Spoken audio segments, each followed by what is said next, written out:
নমস্কার, গুরু কৃপাহি কেবলম। আজকে সংখ্যা তত্ত্বে আকর্ষণীয় সংখ্যা নিয়ে বিগত কয়েকদিন আগে আপনাদের বিস্তারিত আলোচনা করেছি। আজকে আলোচ্য বিষয় হচ্ছে বিকর্ষণী সংখ্যা। এই বিকর্ষণী সংখ্যা নিয়ে দু চারটি কথা বলবো। বিগত কয়েকদিন আগে আকর্ষণীয় সংখ্যা নিয়ে আলোচনা করেছি সংখ্যা তত্ত্বে। আজকে বিকর্ষণী সংখ্যা নিয়ে আলোচনা করব। কিছু সংখ্যার সাথে কিছু সংখ্যার বিকর্ষণ থাকে, কিছু সংখ্যার সাথে কিছু বিকর্ষণ সংখ্যা থাকে। এদের মধ্যে এক সংখ্যার জাতক বা জাতিকার অন্য সংখ্যার জাতক বা জাতিকাদের পছন্দ করে না। তাদের মধ্যে ক্ষতি, এইসব জাতিকাদের ক্ষতি ছাড়া লাভ কিছু হয় না। বোঝা গেল? ক্ষতি ছাড়া লাভ কিছু হয় না।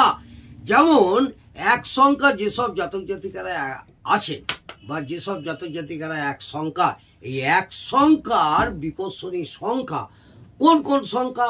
এক সংখ্যার বিকর্ষণী সংখ্যা হচ্ছে 6 আর 7।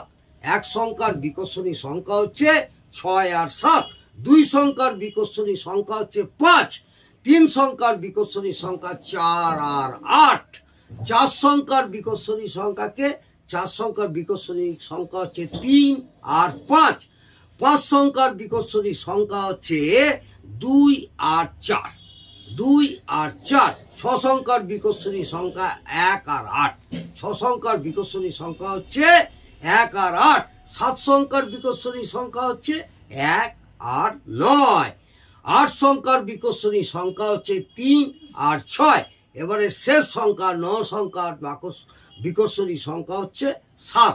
বিগত কয়েকদিন আগে আপনাদের আকর্ষণী সংখ্যা নিয়ে আলোচনা করেছি।